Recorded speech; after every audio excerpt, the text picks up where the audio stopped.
English Grammar and Composition 9 to 10. Contents. Chapter 1. Paragraph Writing. 1. My School. 2. Girl Guides. 3. A Visit to a Museum. 4. A Visit to a Hospital. 5. Fashions. 6. A River in Flood. 7. A Dream.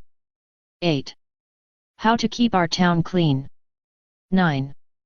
An Industrial Exhibition. 10. My Neighbor. 11. A Meena Bazaar. 12.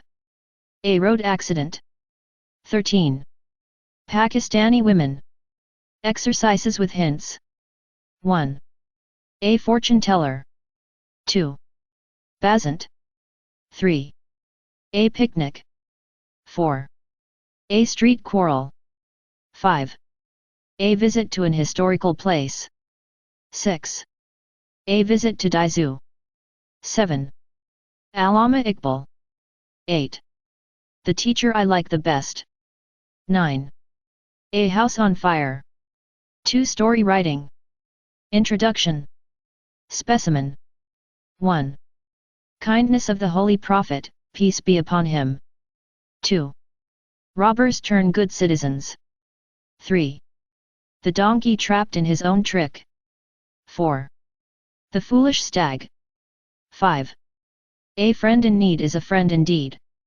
6. Haste makes waste. 6. A big reward. 8. The tailor and the elephant. 9. The clever cat and the vain fox. X. The Muslim Brotherhood. 11. The boy who cried wolf. 12. The jester and the king. Exercises. Stories and outlines. 3 letters, applications, and invitations. 1. To your mother who is worried about your health. 2. To your father asking him about the health of your mother. 3. To your sister congratulating her on her success in the examination. 4. To your mother about the test you have just taken. V. To your father requesting him to send you some extra funds for payment of hostel dues. 6. To your brother about the importance of the study of science subjects. 7. To your friend congratulating her on her birthday. 8. To your friend requesting her to spend her spring holidays with you. 9. To your friend congratulating him on the marriage of his sister. 10. To your friend requesting him to lend you some books. 11. To your friend thanking her for her hospitality during your visit to her house. 12. To your friend condoling the death of his mother. 13. To your brother advising him to take steps to improve his health. 14. To your sister thanking her for a gift. 15.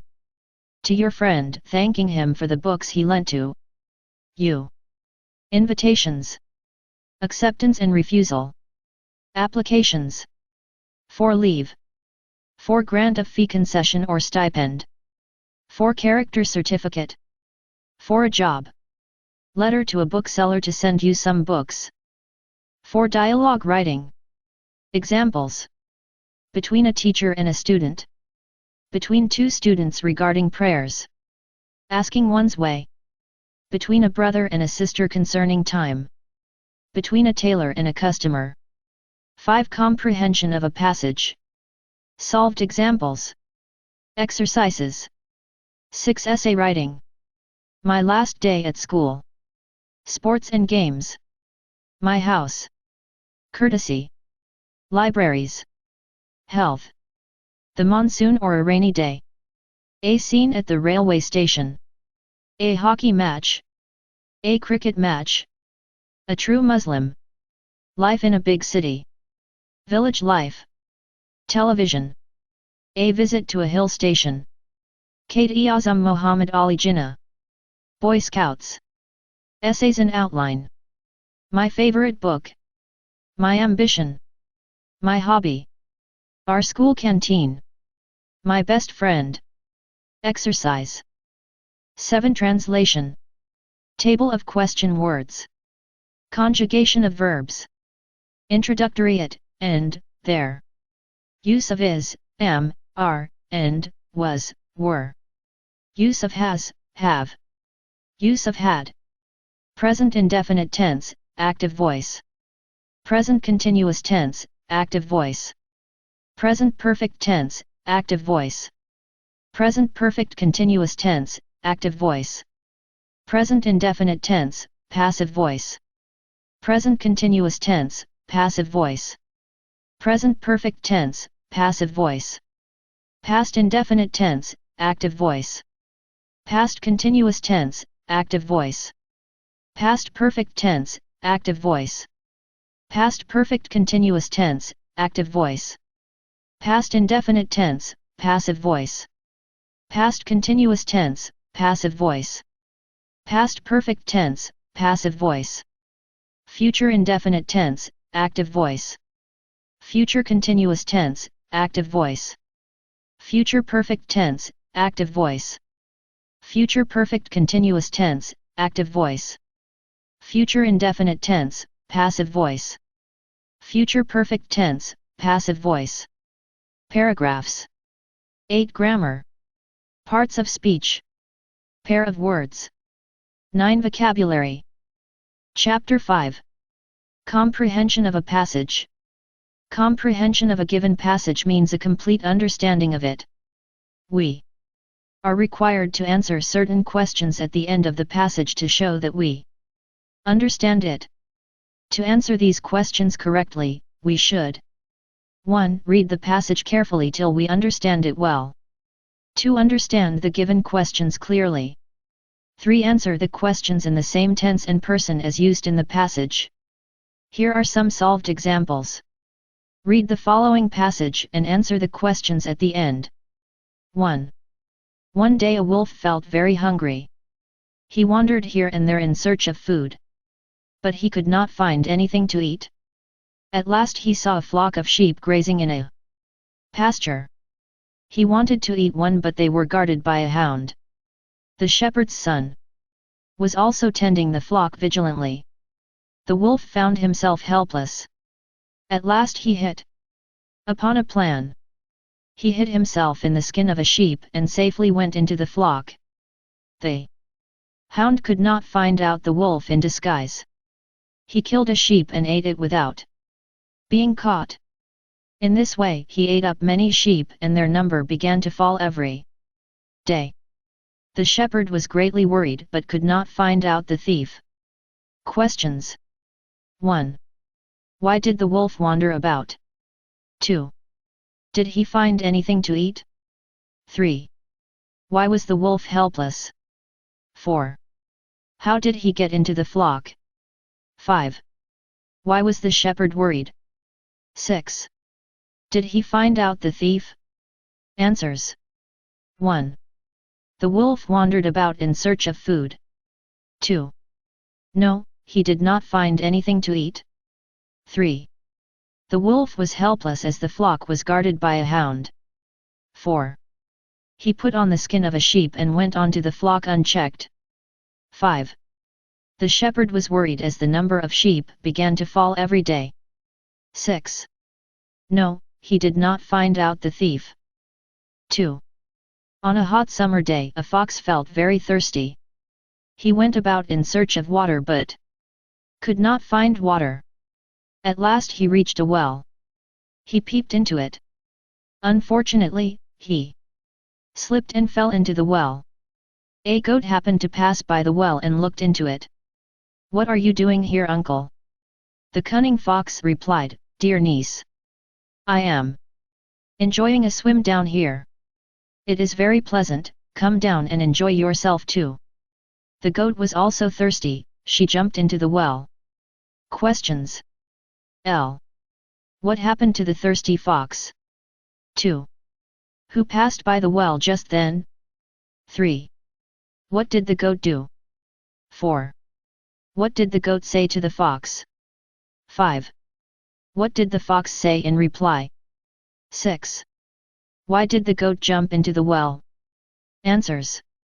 1. The thirsty fox slipped and fell into the well. 2. A goat passed by the well just then. 3. The goat looked into the well. 4. The goat said to the fox, "What are you doing here, uncle?" 5. The fox said in reply, "I am enjoying a swim as it is very pleasant down here." 6. The goat jumped into the well as she was taken in by the cunning fox. 3. Once a stag was drinking at a stream. He happened to see his reflection in the water. He was pleased to see his beautiful horns, but when he saw his thin legs he felt sad as he thought they were ugly. Suddenly he saw a pack of hounds at a distance. He ran as fast as his legs could help him. Soon he left the hounds far behind. He had to pass through a thick forest of bushes. His horns got caught in a bush. He tried hard to pull his horns out of it, but all in vain. By now the hounds had come up. They fell upon him and tore him to pieces. Questions. 1. What was the stag doing? 2. What did he see in the water? 3. Why was he pleased? 4. What made him sad? 5. Why did he run? 6. How did his legs help him? Answers. 1. The stag was drinking water. 2. He saw his reflection. 3. He was pleased to see his beautiful horns. 4. His thin legs made him sad. 5. He ran for his life. 6. His legs helped him to run fast. 4. King Robert Bruce ruled over Scotland. He had been defeated many times by the English. He ran for his life and hid himself in a cave. He had lost all hope to win. As he lay there, thinking if he should give up his struggle or not, he saw a spider trying to reach its cobweb in the ceiling of the cave. It fell down again and again but did not give up its effort. At last, the little insect reached its home in its 9th attempt. This gave courage to King Bruce. He made up his mind to fight, and this time he won the battle. Questions. 1. By whom had Robert Bruce been defeated many times? 2. Where did he hide himself? 3. What did he see in the cave? 4. After how many attempts did the spider succeed? 5. What lesson did King Bruce learn from the spider?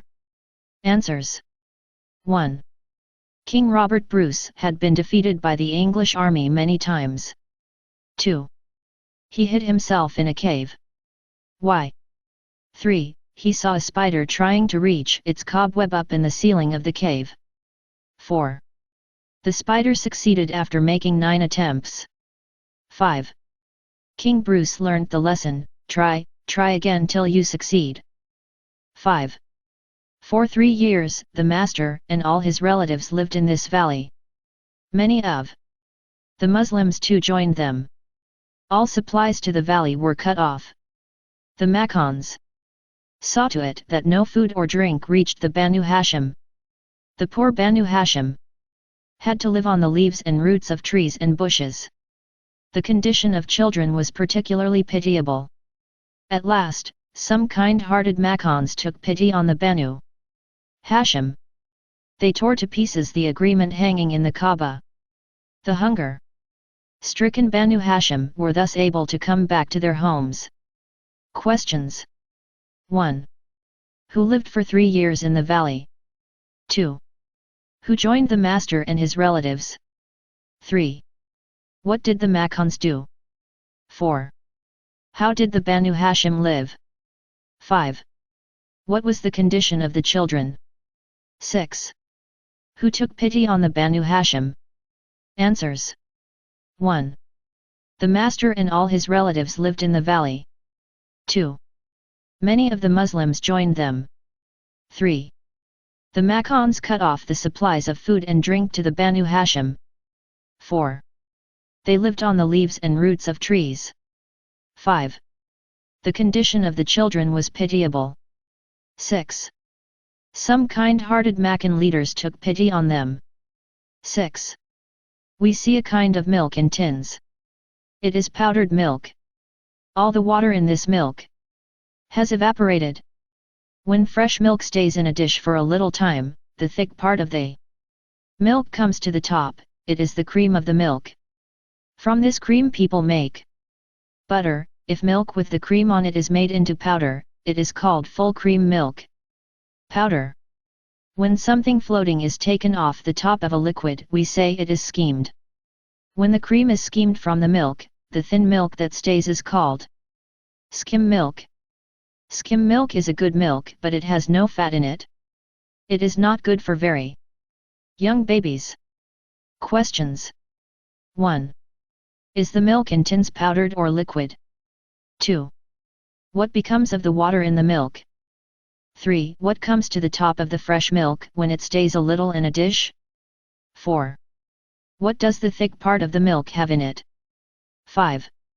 What is cream? 6. What do people make from cream? Answers. 1. The milk in the tins is powdered. 2. The water in the milk evaporates. 3. The thick part of the milk comes to the top. 4.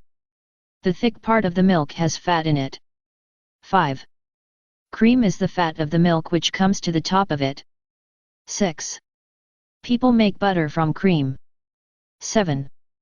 Hazrat Khalid bin Walid, R.A., was extremely kind-hearted and just to the people. His army had strict orders not to do any harm to the farmers, aged persons, women, children, and other civilians. They are the real strength of society, he said, they should always be treated with kindness and respect. This was something new for the conquered people, who felt very happy now. The Iranian and Byzantine officers were very hard on them. Hazrat Khalid bin Walid's treatment won their hearts so much that they began to hate their cruel old masters. Questions. 1. How did Hazrat Khalid bin Walid, R.A., treat the people? 2. What were the orders given to the army? 3. What did he say about the farmers and civilians? 4. How had their former masters treated them? 5. How did Hazrat Khalid bin Walid, R.A., win the hearts of the conquered people? 6. Why did the people hate their old masters? Answers. 1. Hazrat Khalid bin Walid, R.A., was kind and just to them. 2.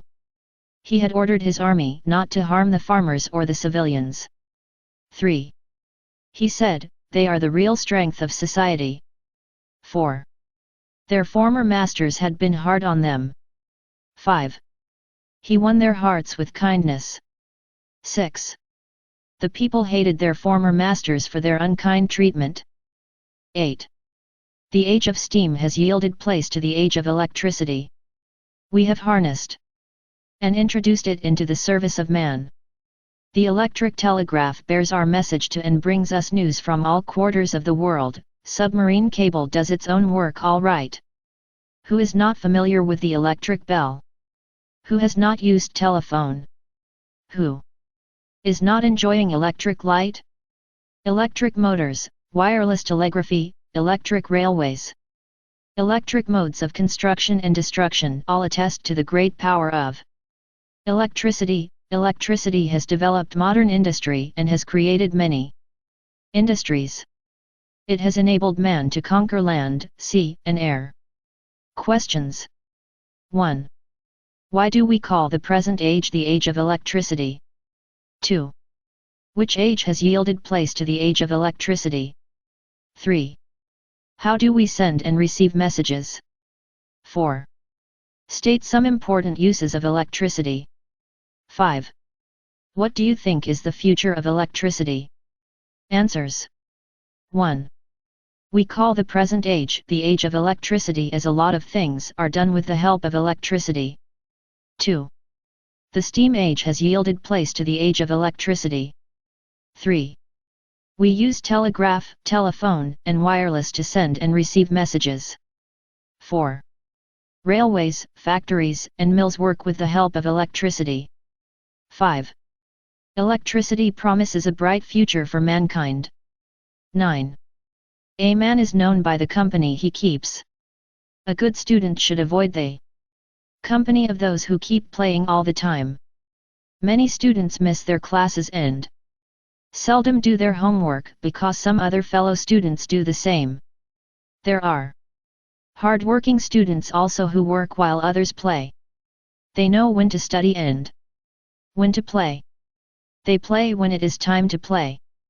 They enjoy the games of their choice because they know that playing games is essential for health.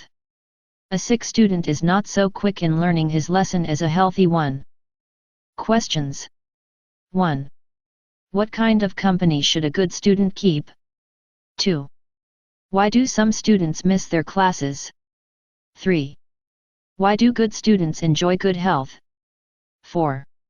Why are games necessary for students? 5. Where does the success of a student lie? Answers. 1. A good student should keep good company. 2. They miss their lessons because some other fellow students do the same. 3. Good students enjoy good health because they work and play at proper time. 4. Games are necessary for the students because games keep them healthy. 5. The success of a student lies in following a timetable of work and play.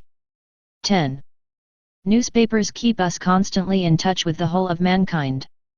In olden days, a man's world consisted of his own village and one or two neighboring villages. It was difficult for him to know what was going on in other parts of the country, but today the press, assisted by rapid means of communications, brings us news from the farthest corners of the globe. The press is also responsible for educating public opinion. The laws of a nation are really shaped by its press. In fact, the public receives guidance from the newspapers. Thus their power in modern times is really great. Questions. 1. What good do the newspapers do to us? 2. Why in olden days man could not know what was going on in far-off places? 3.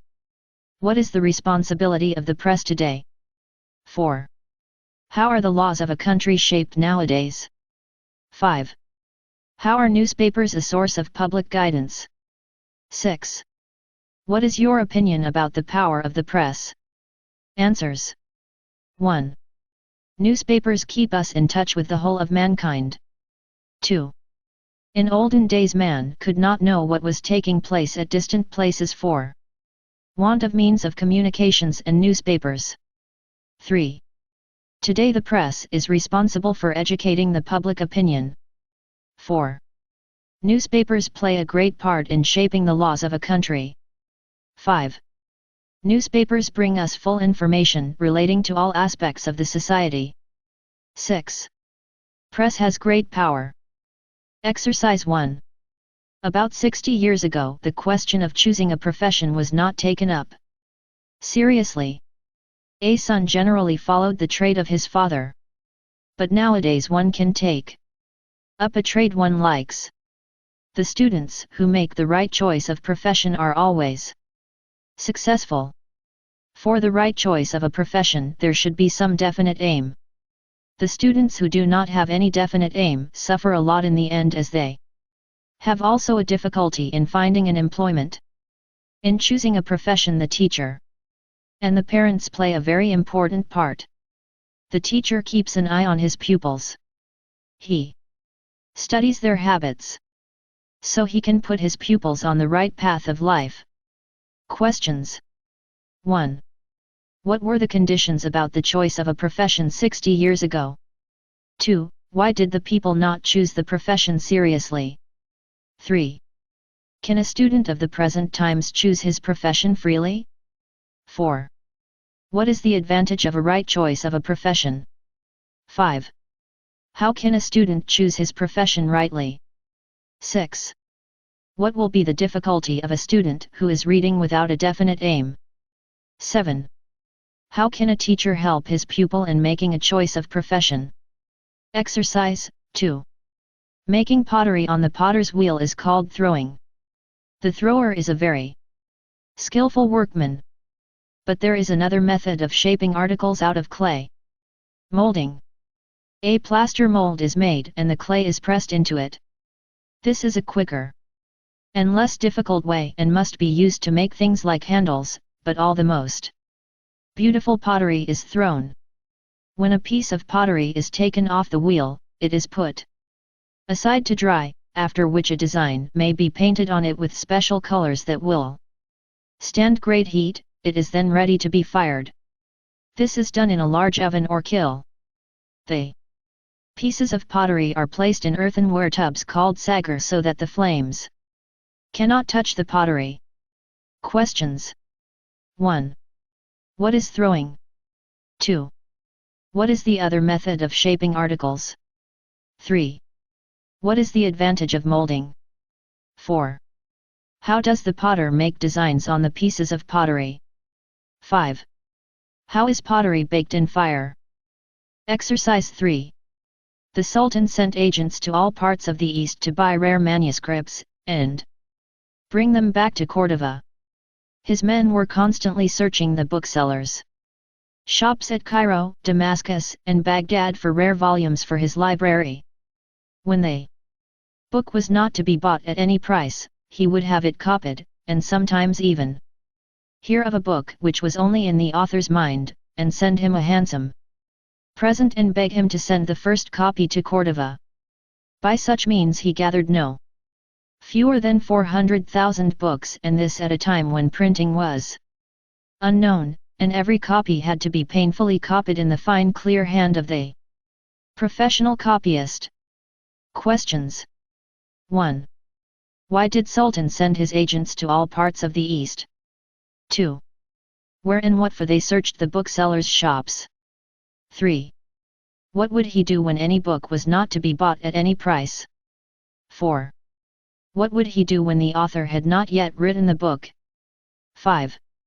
How many books had he gathered? 6. Why was it difficult to collect so many books in those days? Exercise 4.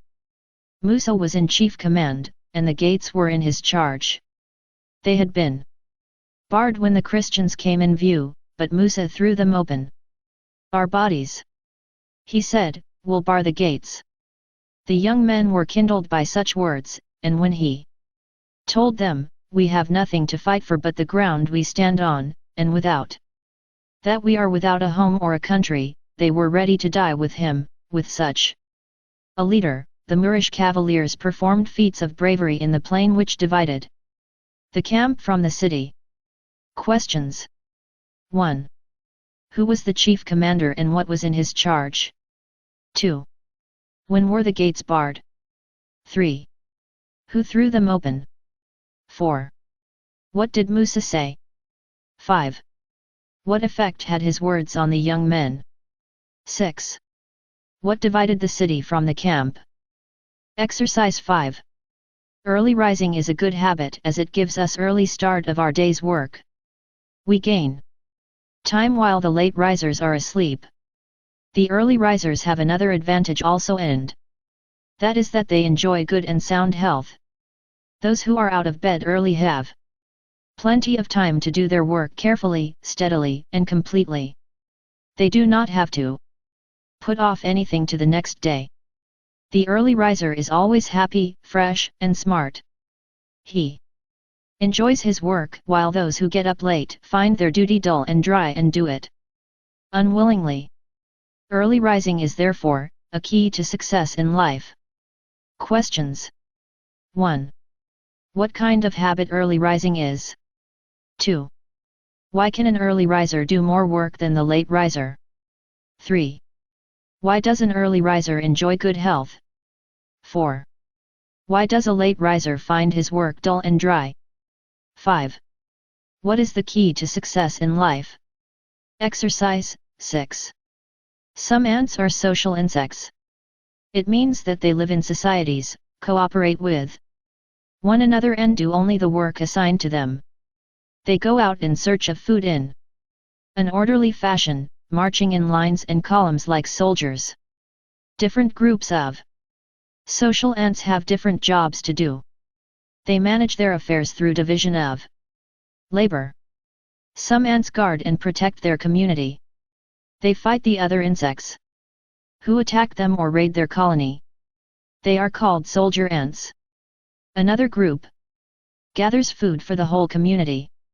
The social ants have not learned this division of labor. They have inherited it. Questions. 1. What do we mean by social insects? 2. Why are some ants called social insects? 3. How do the ants cooperate with one another? 4. What principle do they follow while doing their work? 5. Why are the members of a certain group called soldier ants? 6. How have the ants learned the principle of division of labor? Exercise 7. Iqbal is not only the greatest poet of our age, but also one of the greatest poets of all times. There are not many poets who wrote as many great poems as he did. He did not write poetry for poetry's sake. He was in fact much more than a mere poet. He was a learned man. He was a great scholar and philosopher. He was a political leader of great importance.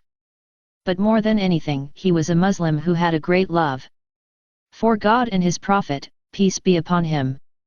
He wrote poetry to express the great and everlasting truths of philosophy, history, and Islam. He wrote poetry to awaken the Muslims of the whole world from the deep sleep and asked them to unite. Questions. 1. Why is Iqbal considered to be one of the greatest poets of all times? 2. Did he write poetry for poetry's sake? 3. How can you say that Iqbal was much more than a mere poet? 4. What kind of a Muslim was Iqbal? 5. With what aim did he write poetry? 6. What was Iqbal's call to the Muslims of the whole world? Exercise 8. One day a girl found a coin. It rolled away before her broom when she was sweeping the yard, and fell with a little clatter against the wall. She ran and picked it up. Someone had dropped it while crossing the yard and perhaps had not even troubled to look for it. It was worth little, but it seemed a whole fortune to her, who never had anything of her own before. She rubbed it clean on the sleeve of her blue cotton jacket and put it into her pocket. Questions. 1. What did the girl find? 2. When did she find it? 3. How had the coin been dropped there? 4. What was the worth of the coin? 5. Why was it a whole fortune for her? 6. How did she clean it? 7. What did she do after cleaning it? Exercise 9. In December 1930, Dr. Muhammad Iqbal was invited to preside over the annual meeting of the All India Muslim League at Allahabad. In his address he openly opposed the idea of power sharing together of Hindus and Muslims as one nation. He declared that the move to apply one constitution to both the Hindus and Muslims would result in a civil war. He wanted to see the Punjab, Sindh, Baluchistan, and the NWFP a single state for the Muslims, so that they should live according to the teachings of Islam. We can say that Allama Iqbal was the first thinker to give us the idea of a separate homeland for the Muslims of India, that is, partition of the sub-continent into two sovereign states. The Muslims soon realized the importance of the demand for two separate states. It was then the Pakistan Resolution was adopted in 1940. Questions. 1. Where was the annual meeting of the All India Muslim League held in 1930? 2. Who was invited to preside over the session?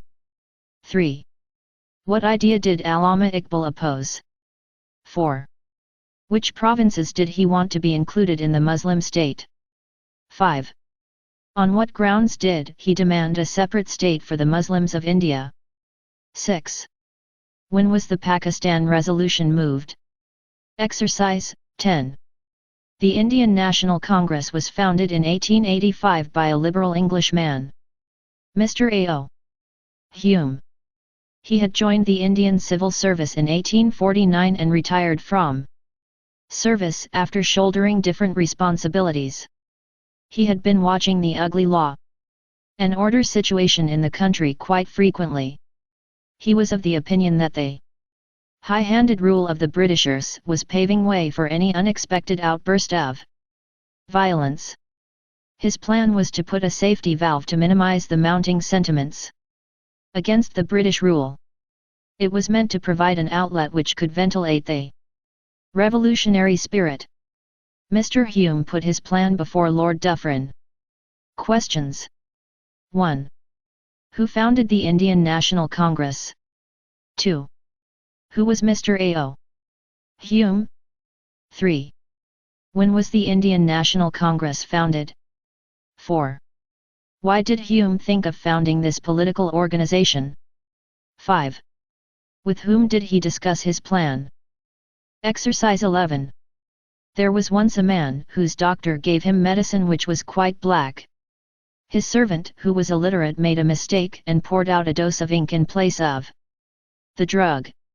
He gave it to his master, who drank it. After the patient had taken the dose of ink, the servant somehow realized his mistake. He ran back to his master and said, "Sir, I have given you a dose of ink instead of the medicine, as both were equally black.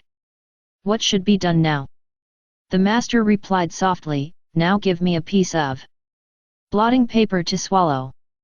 Questions. 1. What was the color of the medicine? 2. What did the servant give to his master? 3. When did the servant come to know of his mistake? 4. What did the servant do? 5. What did the master say to his servant? Exercise 12. There lived a monkey in a forest. One day he was going about in search of food, as he was very hungry. At last he entered the house of a farmer. There was no body in the house. The monkey found a hard vessel with a narrow opening. He put his hand into it. It had grains in it. He took a handful of these and tried to pull his hand out, but he could not do so with his closed fist. After some time the owner of the house came up. His dog was also with him. The dog fell upon the monkey and tore him to pieces. Thus the monkey met his fate due to his greed. Questions. I. Where did the monkey live? 2. Why did he enter the house of a farmer? 3. What did he find there? 4. What was in the vessel? 5. What did the monkey do? 6. Why could he not pull his hand out of the vessel? 7. How did the monkey meet his fate? Exercise 13. A tailor ran a shop in a bazaar. An elephant used to go to the river through that bazaar. The tailor gave him a bun every day. One day the tailor pricked a needle into the trunk of the elephant. The elephant became angry but went away. On return, he filled his trunk with muddy water. On reaching the shop of the tailor, he put his trunk into it and squirted the dirty water into the shop of the tailor. All the fine and new dresses of his customers were spoiled. He was very sorry for annoying the elephant, but it was no use crying over spilt milk. Questions. 1. Where did the elephant go every day? 2. What did the tailor give him? 3. What mistake did the tailor make one day? 4. What did the elephant do after drinking water? 5. How did the elephant punish the tailor for his mistake?